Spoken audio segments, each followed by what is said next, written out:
before, so I just hope this is going to work. There we are. So we are now live, and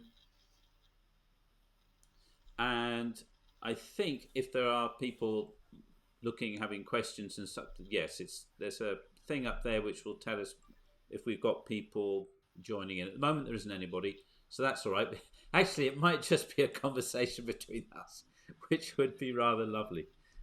Yeah, we've got a couple of people already joined in, so that's good. There was quite a lot of interest actually from lots of different groups, because I think this whole topic of how you talk about what we do, are we painting or are we writing?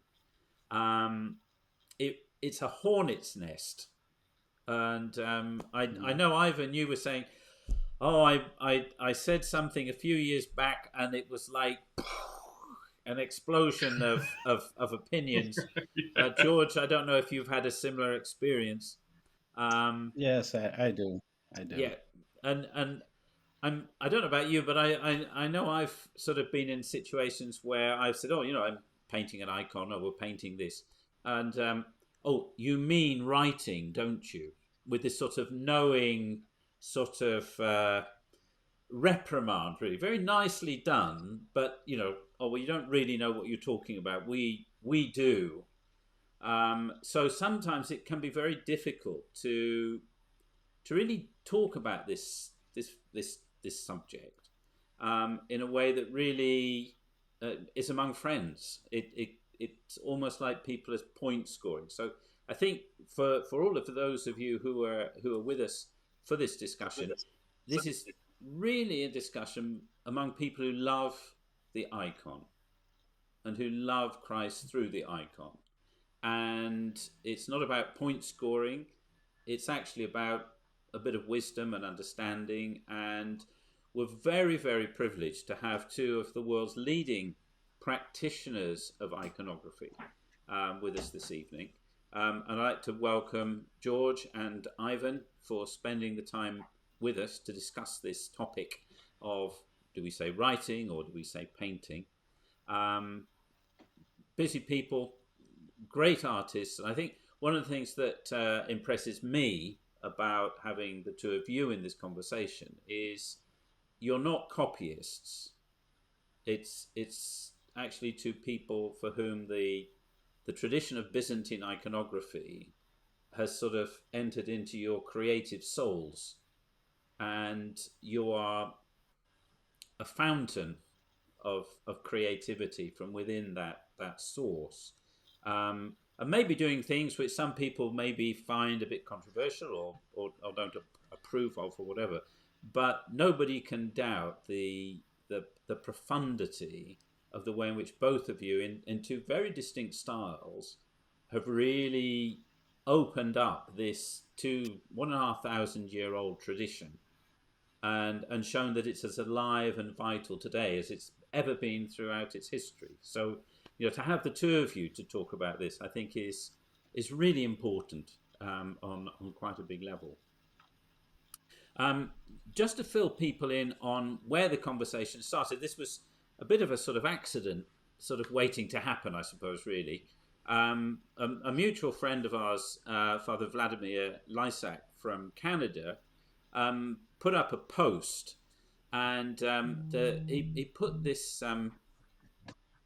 graphic up on his Facebook page. If I just take the two of you down for a moment,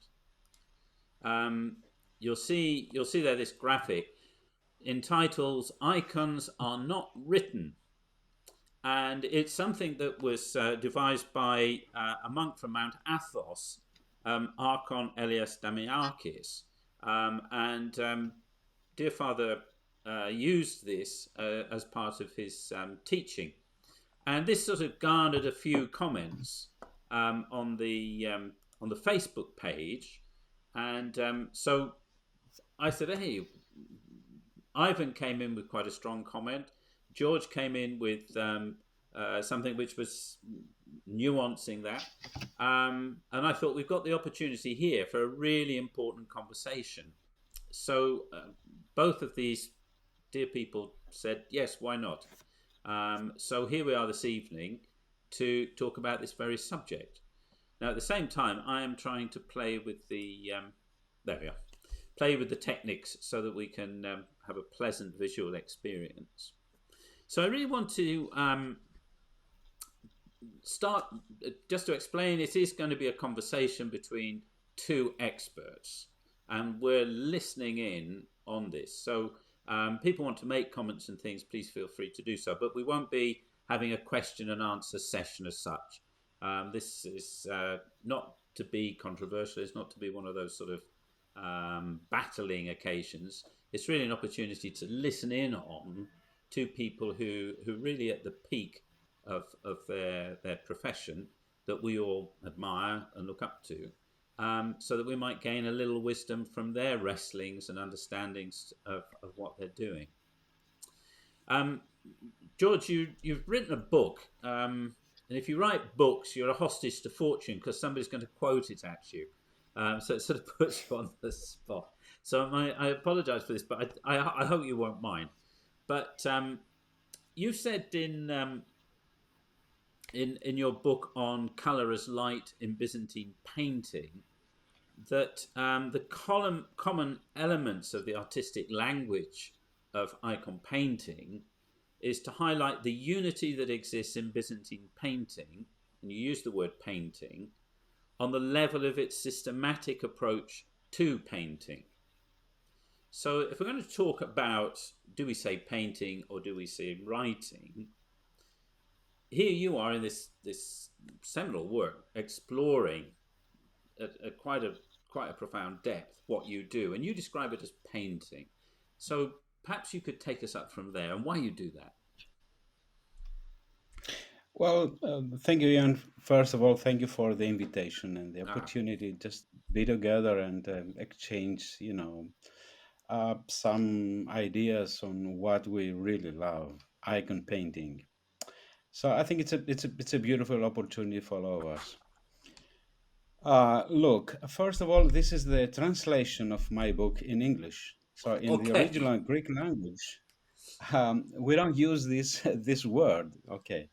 Um, if we would try to translate in Greek the word painting, actually it is that we do something with color, paint Okay. color. In Greek language, we use the word zographiki, and for writing, the word graphi. So actually, it's the same verb. There is no difference.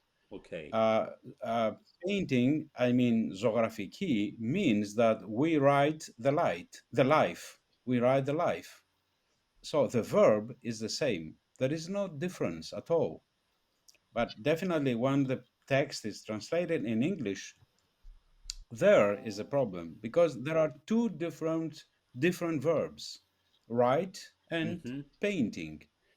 I think for for English speaking people that uh, I'm not sure that it's correct to use the verb write, because write in English means just write letters. Yeah.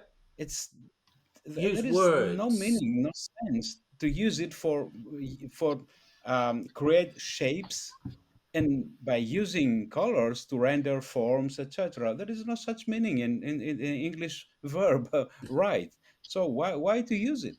Mm. I don't really know.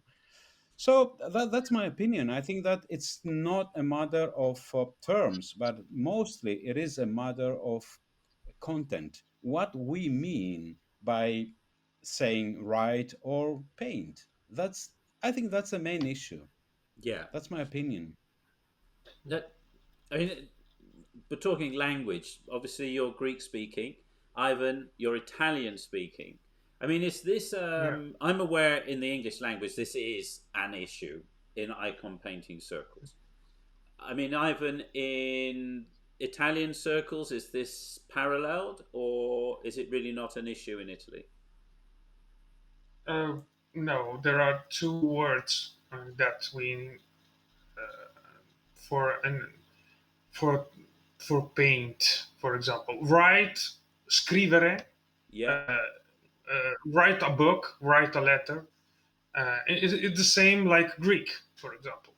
We have two verbs: scrivere, dipingere. It's completely different. It's not the same. But I think that write icons is a very dangerous word because introduce the Gnostic way in the icon painter. Okay. I can explain. The Gnostic is a the people come dire, uh, just a wait, my word, Yeah. is comprendono. They understand inside a circle of people. Mm-hmm. This is very, very, very dangerous So because you mean the icon, a self-referring group where it's enclosed yeah, rather than is engaged? a very small group, is very idealistic group, is very um, like iniziati, Mm-hmm. lifing people. This is the problem, I think. Okay. This Yeah. is the is very real problem So because the icon is the art church is for all, not for a little group of people. I think. yeah. Yeah. Maybe I think that when we write, let's say, a book, it is for all. Not necessarily, Ivan. I think that not necessarily people who use the verb write have this in their mind, that it's only for a specific group of initiated people. I think they don't have this in mind. As far as I have read their thoughts and their arguments, I think that they are trying to avoid, by avoiding actually paint, the verb paint or painting, they are trying to avoid, to confuse icon painting, the art of icon painting, with the, let's say, the Renaissance concept about art, the naturalistic way Yeah. of painting. This is what they are trying to avoid. That, this is what I think. I mean, George, this I think. I mean, I think it's interesting when you're. I mean, I'm a Catholic, so on the outside of Orthodoxy, and sometimes I've come across. I mean, I've actually been told you can't paint icons because you are not Orthodox. Straight out, straight to the point. Come on, please. Uh, but it's there, and by somebody who was another iconographer, and I think there can sometimes there is a sort of possessiveness about iconography in certain circles for different reasons. So it can be orthodox feeling that people are playing with their sacred art, so they want to protect it, and so they do sort of put the wagons round and say, no, this is Mhm, our mhm. art, and you can't paint this because you're not one of us. I'm not saying Yeah. that that's a dominant attitude, but it's not an it's not a small attitude either. It can get in, and then I think there are certain times when you come across a certain.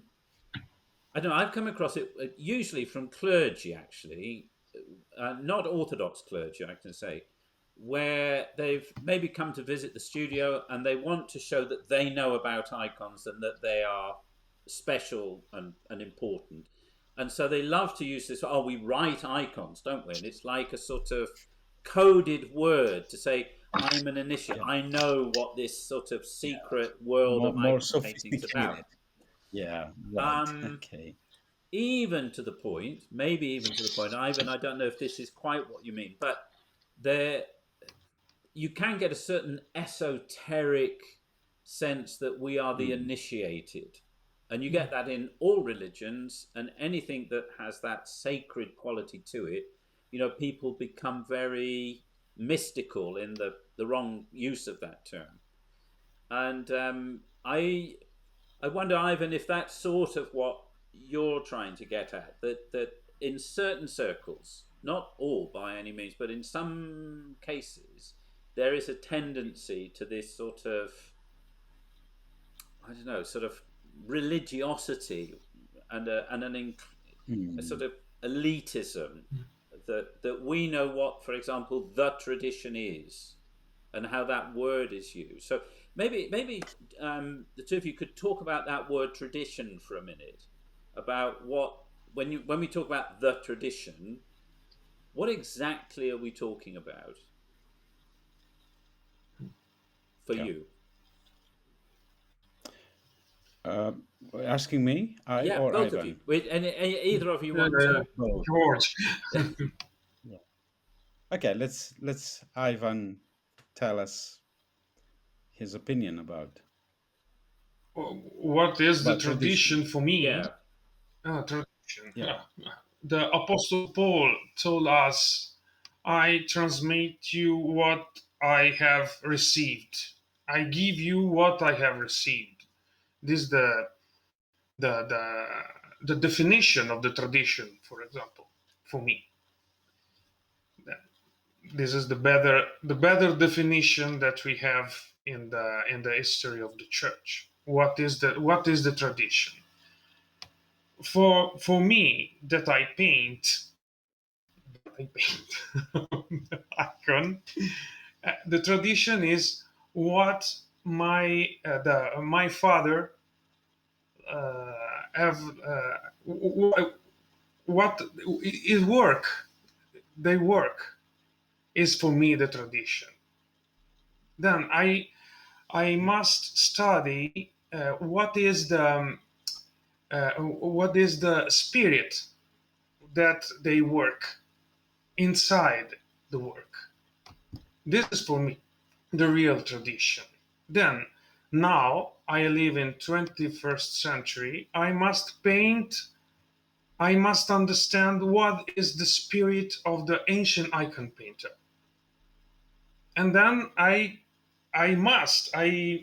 try to paint in the new icons with the spirit of my father, my predecessori.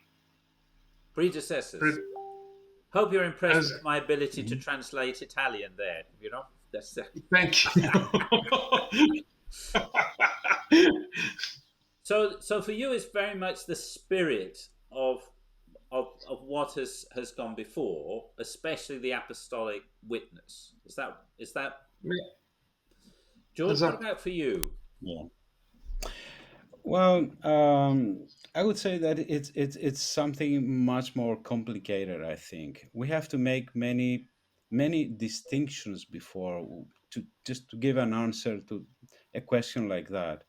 First of all, we have to make clear that talking about tradition in sacraments, it's a different issue than talking about the arts, because the arts in Christian Church, the undivided Christian Church, never defined as sacred. Never.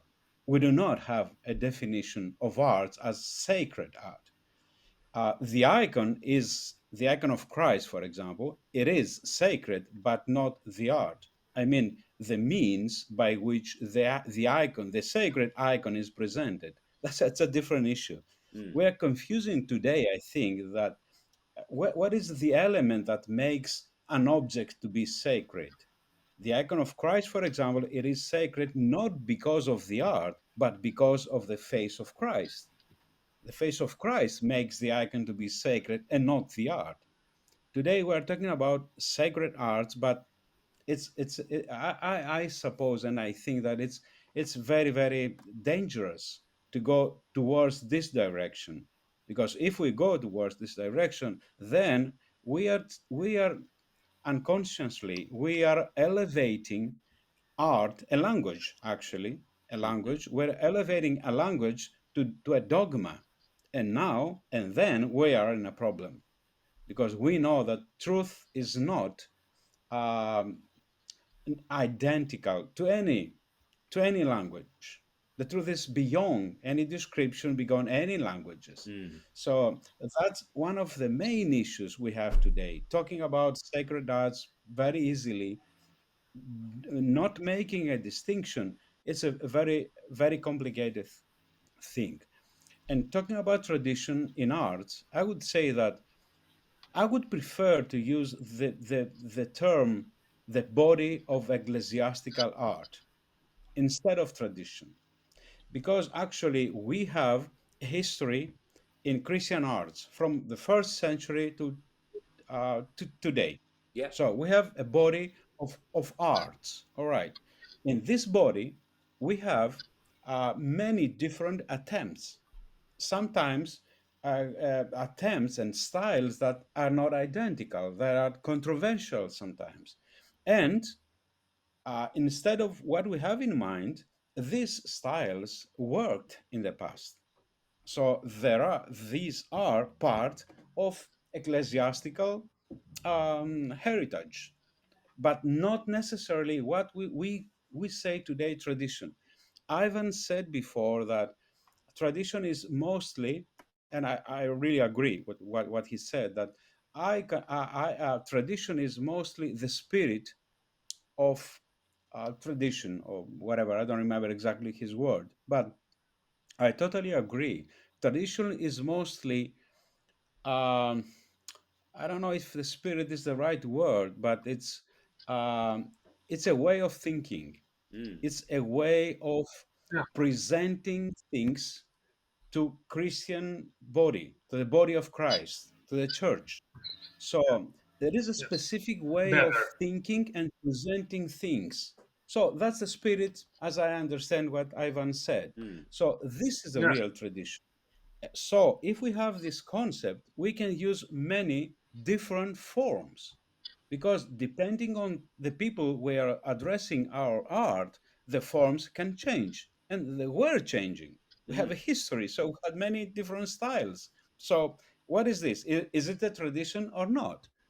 In Russia, some people, a few years ago, I've been in Russia, and there was a big discussion if the pure Byzantine art ends at the end of 12th century, Ah, because after that they were saying that it's not anymore a pure Byzantine art, because we have an introduction of naturalistic elements, so it is not anymore ecclesiastical art. So, but that's not true, because in Orthodox Church this is iconography. I would say canonical things.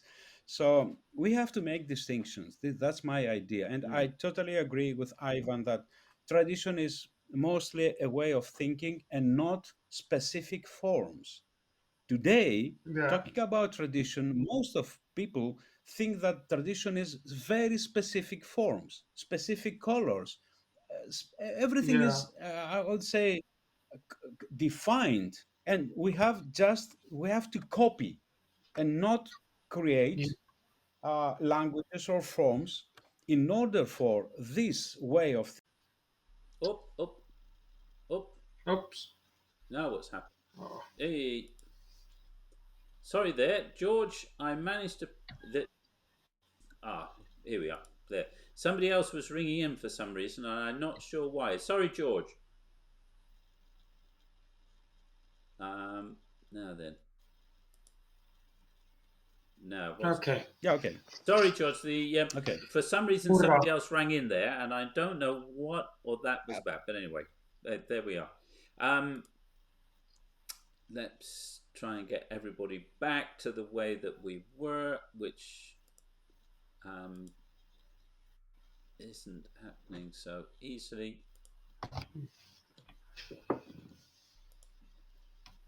Anyway, at least we get you two for a moment, and then see if I can. Nope, that's not going to work. Right, the two of you. That's fine. That's fine. Um, so, so talking about this sort of thing about tradition, I think you've hit onto something which actually takes us to the core, really, of I think what Ivan you were beginning to tease out, which is if some people think they have the tradition, as, say, a code of colors or a particular style, and that gets elevated to the level of canonical authority.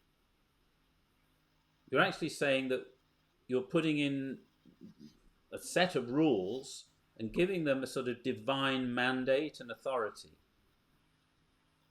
Now, once you do that, then you start to create a sort of group within a group, an elite and an occult group of hidden knowledge that we know what the colors mean, we know what the process should be. And if you don't do this, you are not just wrong, you're heretical, you're breaking the tradition. Exactly. Right. So Yeah. I think when I don't know, Ivan, maybe this is sort of what you were trying to get at when you were saying, people make a big thing about writing icons in this sort of esoteric sense, is a way of sort of giving a sort of litmus test to whether you really know the secret language or not. I don't know, Ivan. Am I making the right connection there, or have I missed it?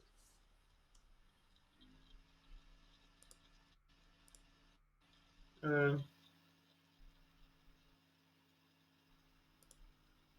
Io?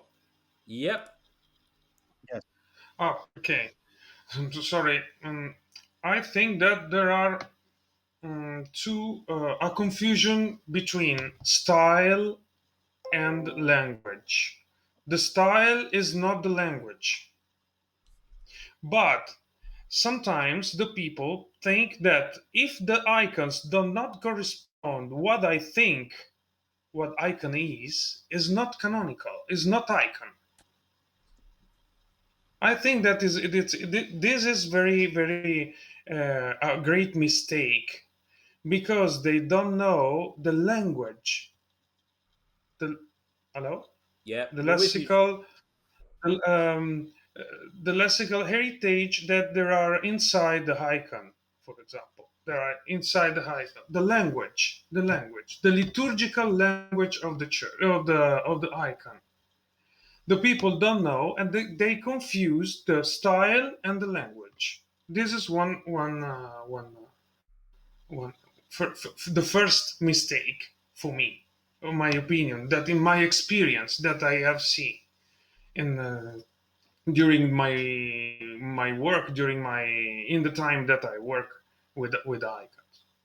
Uh, this is the problem more important. And then we have another problems that there are the books. The books are not the the instrument for study the tradition, the but are the caves, the caves for models, caves, better miniera, like we take a picture, we make a copy, then we take on the table and on the board, and then we paint an icon. But it's not this. It's Mm. not this. I think So, Ivan, for you, when that you we have confused the photostatic. Uh, in the ancient time, there are not the idea of photostatic copy. There's a creative copy.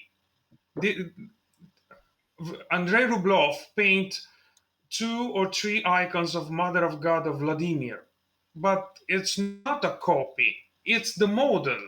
Is Mother of God of Vladimir, but the result is completely different because they are completely the board is completely different. The space, the colors, and other things.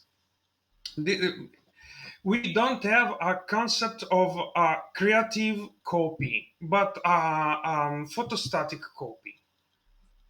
and I This think second listening for me.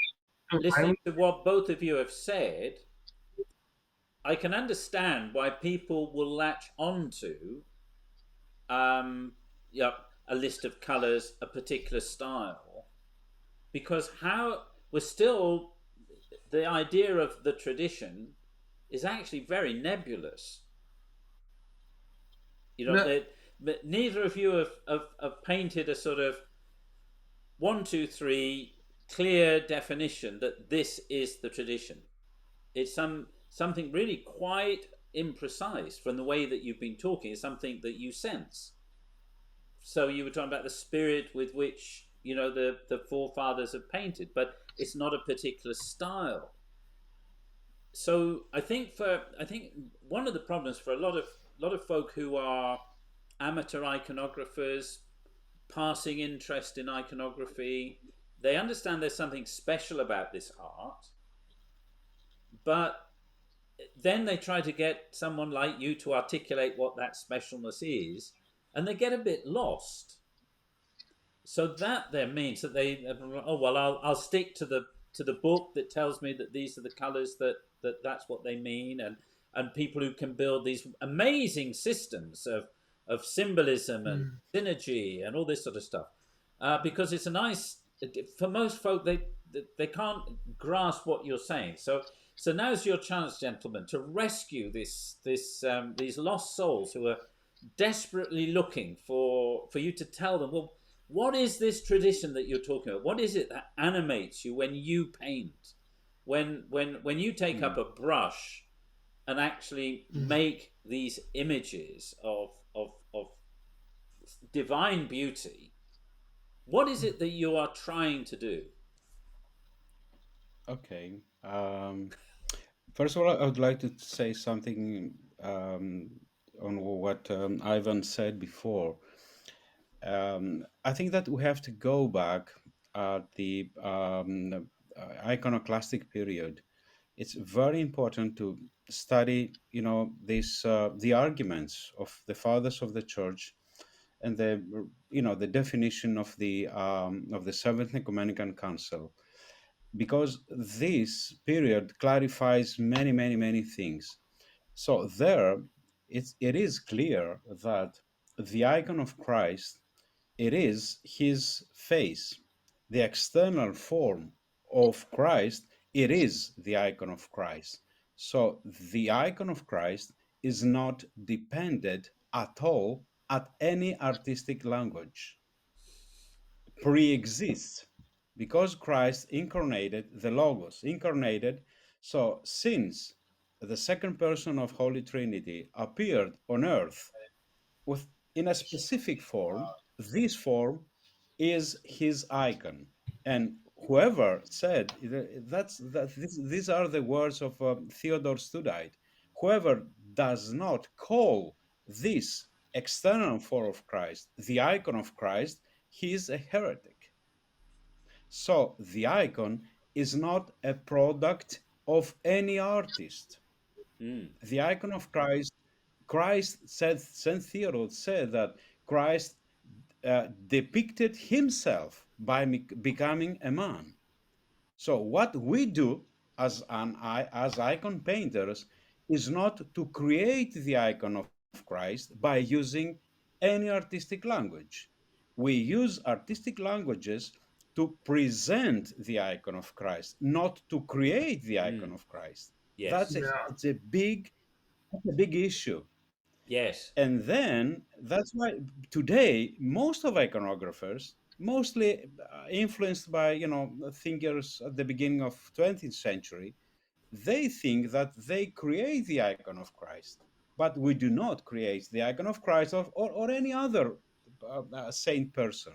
We present using the proper language, which is, I would say, it's proper for the community we are addressing our art. Mm. Most of the elements we have in Byzantine icons actually are related to to the customs of the era.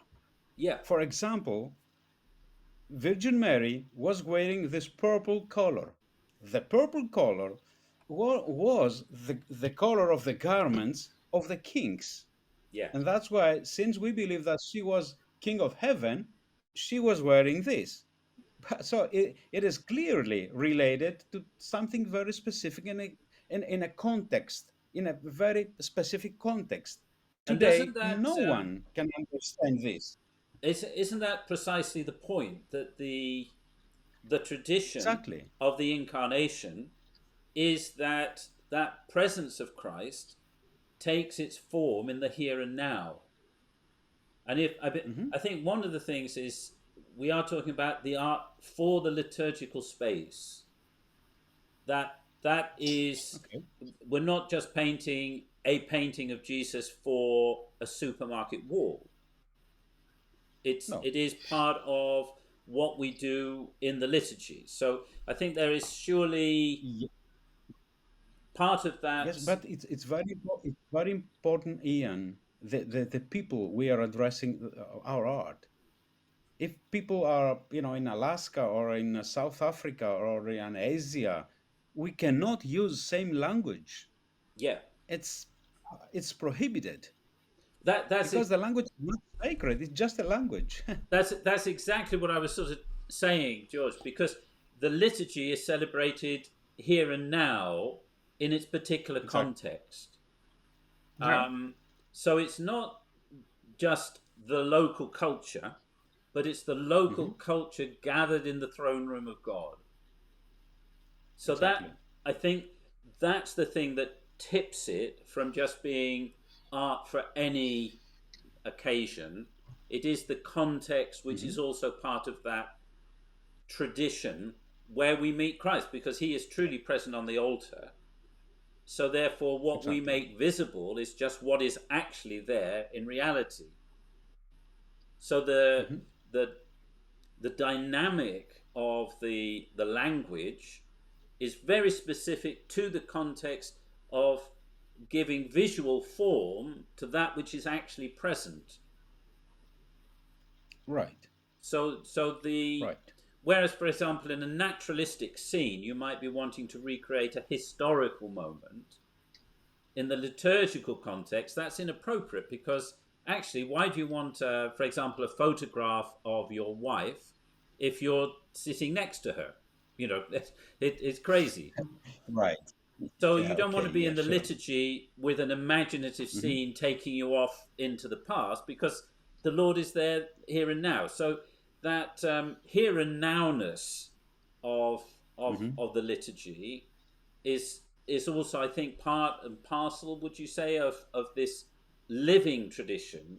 So it's not about all these particular little rules and regulations, but it's actually how Jesus continues to be completely present in and through the Yeah. church in its liturgy. Is Right. that fair enough? Yeah. Yes. Yeah. Definitely. Yes. Yep. Um, and so I think part of the interesting dialogue that for iconographers in our ecumenical context is, here is somebody who's Greek Orthodox, here's somebody who is Roman Catholic, um, two very different liturgical traditions, not totally different, but with a very different Right. flavour. Um, Hmm. and how does our iconography, without getting into, oh, you're not Orthodox, you're not Catholic, and all that silly stuff, Mhm. but just the actual business of how does the different liturgical context, the living tradition, impact on how you engage with your art? If I could put that question back to you, getting it Yeah. down into the concrete. Ivan. I think that. Oh yeah, only three words, not more. I, I think the hermeneutica of the icon is the liturgy.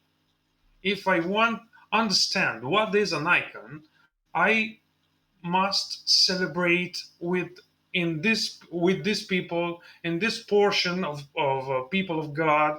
For this is for me so important. Then the restoration of Santa Maria Antiqua here in Rome, it was very interesting, very interesting, because it's we discovered um, a very how the liturgy is so important for the paint.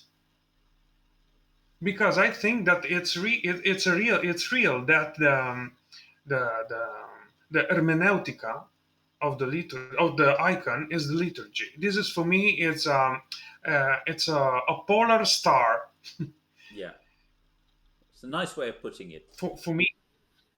Yeah. Yeah. George, how do you, would you say the same thing in your context?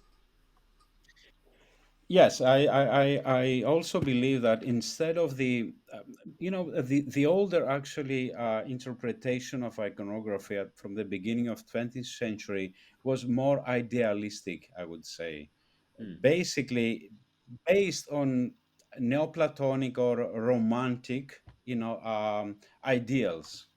So the idea was how we will create a language to to capture and describe transcendental realities or contents or ideas. But instead, I believe that the true interpretation is what Ivan said, that should be anyway an ecclesiological interpretation, so with a clear reference to Eucharist. So this is what I believe, that the what we call today iconographic Byzantine system, whatever, it is formatted in a relationship to Eucharist. That's clear. That's mm, clear. This is what I believe. So I agree. I agree with Ivan. The good thing would be to try to explore how this uh, how this system was formatted, because mm. most of the elements they existed before. The Christians did not invent this language. Yeah. That was a common language in late antiquity. Mm, So they took elements and they formatted this language, because this language was very suitable to Christian ecclesiology, mm, to bring everything together and to express the unity of everything in Christ. That's the basic idea behind Christian iconography.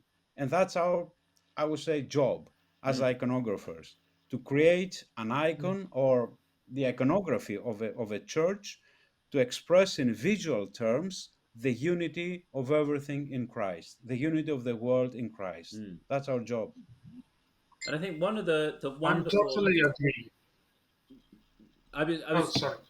just going to say, I think one of Yes, the I'm totally agree. After the Council of Second Vaticano II, after the Second Vatican, council of the last yeah, council of the Catholic Church, it was a reaction against the statue, for example. Then the icons was a solution for an art of the church in the Catholic Church. But we don't know that the icon have a Christologia, soteriology, ecclesiology, liturgy completely different. mm, And this has created a lot of problems between the high church, the hierarchia, and the painter and the artist. It was very very a big war between these two parts, mm, because the icon painter, it's completely different. We Mm, now we have our reflection is that we can make an art, an icon, that it will be good for our liturgy. That the Catholic liturgy is an iconic liturgy, of course.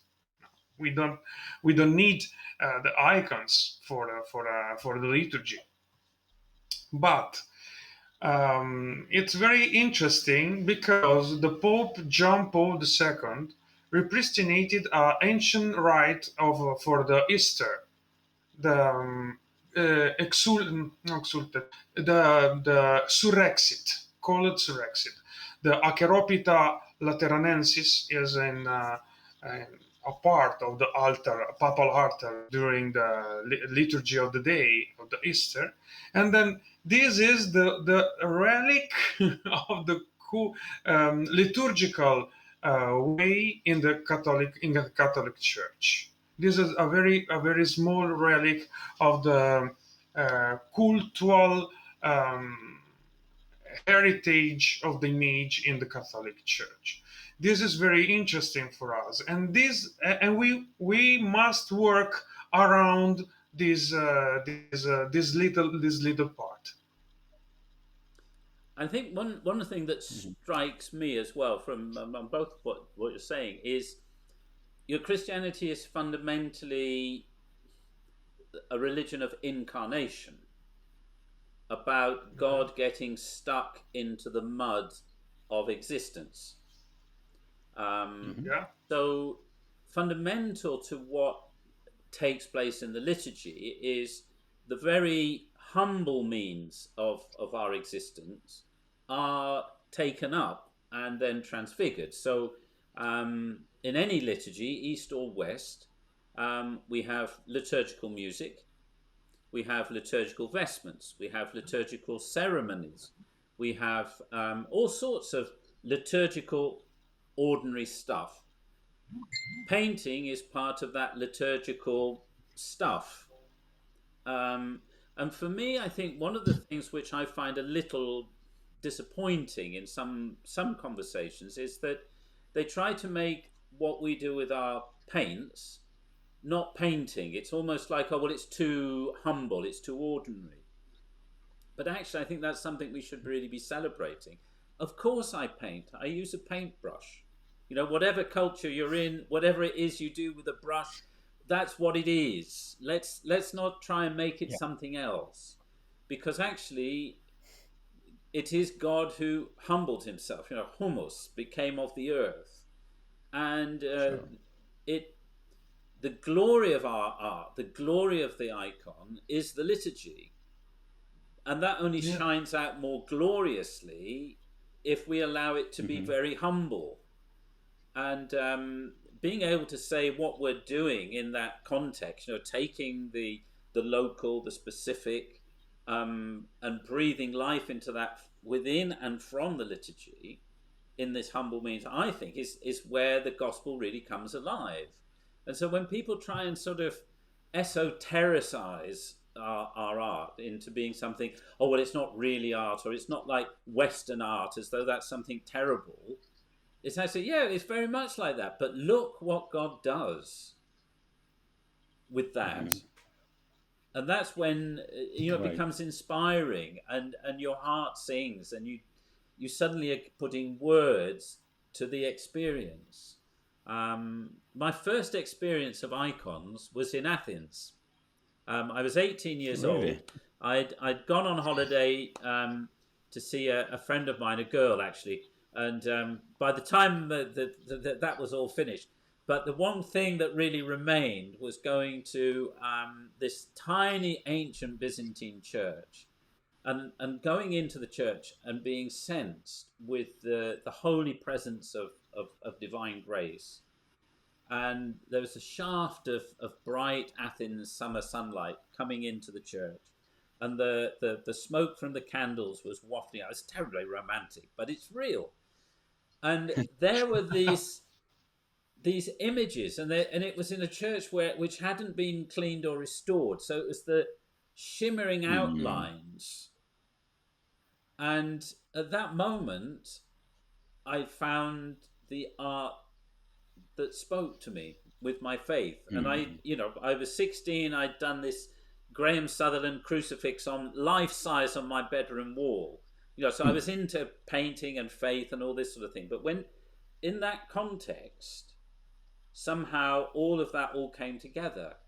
And I think that's the wonder of what you two are doing is actually doing that as a living art form. You're not just copying what somebody did in the past. You're living it. It's from the heart. It's from the soul, but it's Mm. with your hands. and you get messy and you get dirty and you wear overalls and you clamber around on scaffolding and you spill your coffee, and that's all part and parcel of that wonderful thing we celebrate. Right. Gentlemen, I'm Yeah. aware I've Yeah. taken up. I said we'd have 45 minutes. We've gone to 50. I'd like to invite both of you Oh. just to make a sort of any final observations or comments you'd like to make. We've had 30 people watching the conversation. To those who've joined us, a big thank you for their interest and support. But gentlemen, final comment from you both.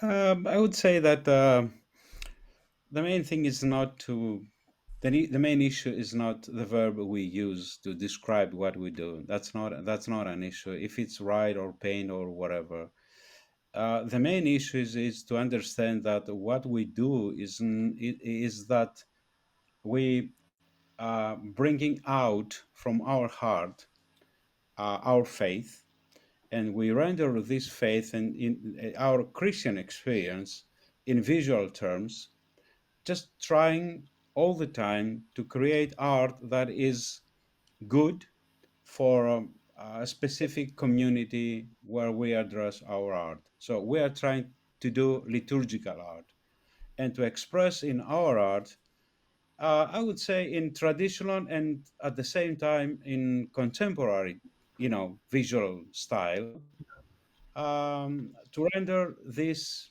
the main demanded in Christian life, which is unity of everything in Christ.